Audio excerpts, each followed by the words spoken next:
Hi folks, and welcome to the second in a series of videos on Salient Processes Salesforce Toolkit. In this video, we're going to look at the services exposed by the toolkit that allow you to create your own BPM processes in order to interact with Salesforce. So I'm going to take you through a pretty technical description of the Salesforce services, because these services are designed for BPM programmers to include in their own BPM process in order to interact with Salesforce. So let's start at the beginning, and we'll go ahead and create a new account in Salesforce, and we'll do that through the Salesforce web interface, and then we'll start working from there. So let's go to the Salesforce accounts page, create new. Let's create a new account, and I'm going to call this one My Company. So the name of this account is going to be called My Company, and we'll give it a number 1 2 3 4 5 6 7 8 9. That's good enough, and hit the save button, and we've now created an account in Salesforce. The account is called My Company, and if we go look at our list of accounts, we will see that we now have the My Company account. Great. Salesforce. We've just used Salesforce to do some work. Now let's turn our attention to BPM. Now this is the BPM Web PD, Web Process Designer, and it's a simple two-step service, because what we're illustrating here is capability rather than a complete solution. And we've got a process step in here. Now this process step is implemented by the Salient Process Salesforce Integration Toolkit, and specifically it's the query service. Now the query service here takes as input a SOQL query statement, this Salesforce Object Query Language query statement. So what we're going to do here is we're going to select all the records from the account Salesforce object where the name equals My Company. And if we remember, My Company was the one that I just created.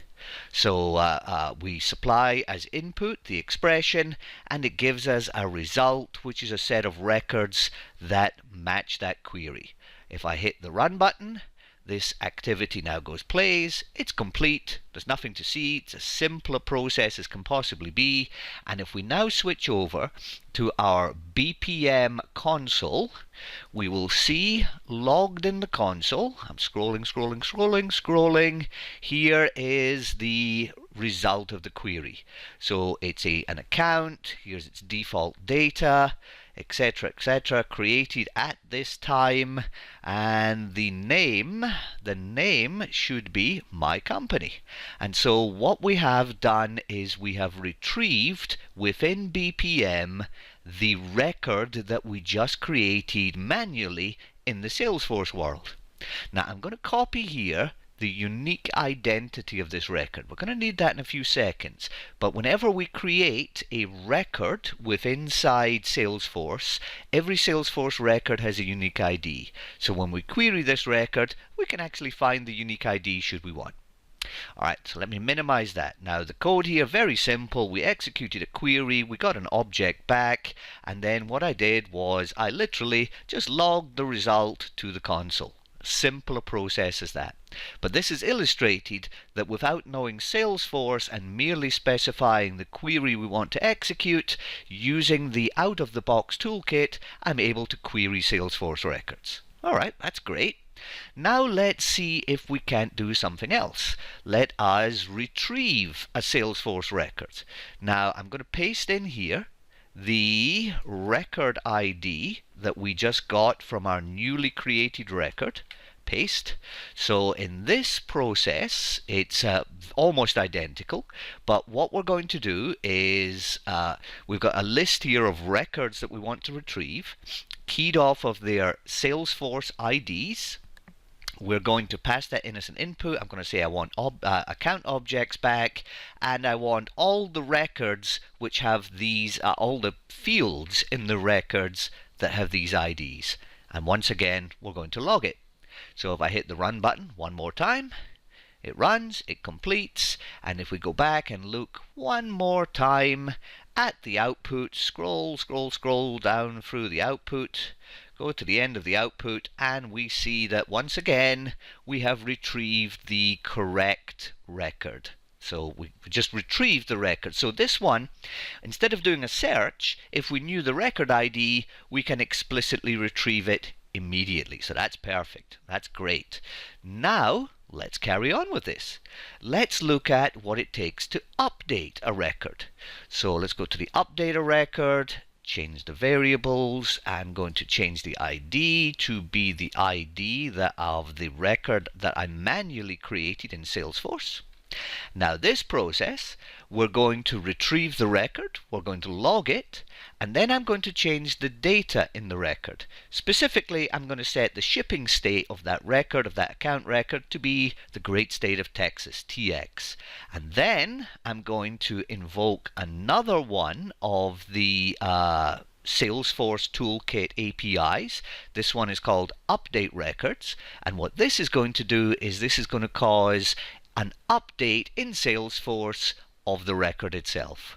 So let's go ahead and run this. We hit the play button, it completes, and now if I go back to Salesforce, here's my company.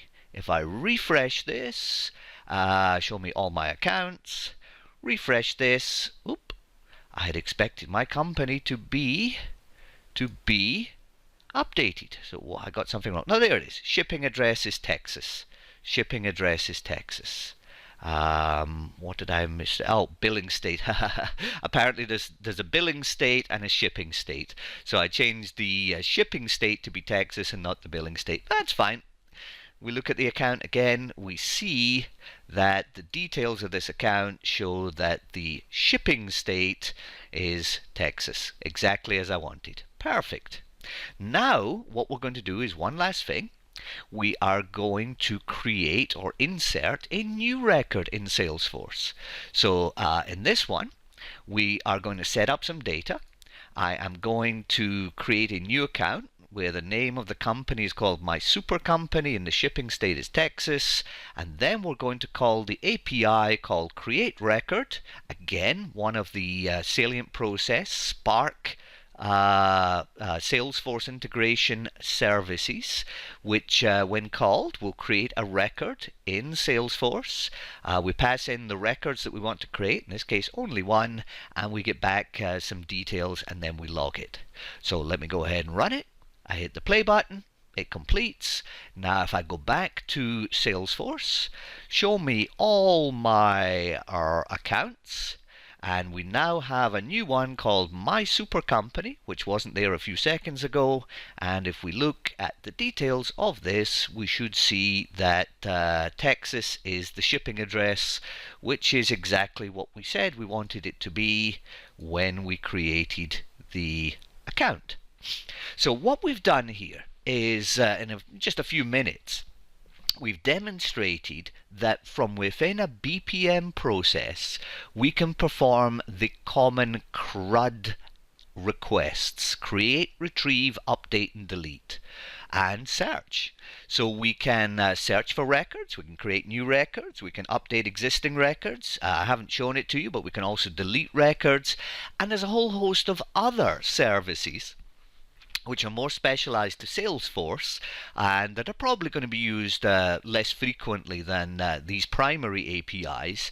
But the high level that I want you to take away from this is that the Salesforce Toolkit, while intrinsically simple, does a lot of function for you. It allows you to think of Salesforce as an external system that you can interact with without having to comprehend any of the Salesforce mechanics. No connectivity, no having to worry about user IDs and security. We provide all that function. We provide you the ability to maintain the environment. But then as a programmer in the BPM world, your knowledge of Salesforce itself doesn't have to be extensive. And we provide the capability to interact with it very easily. Now I'm going to work on some additional videos, and thank you for your time, folks. Bye for now.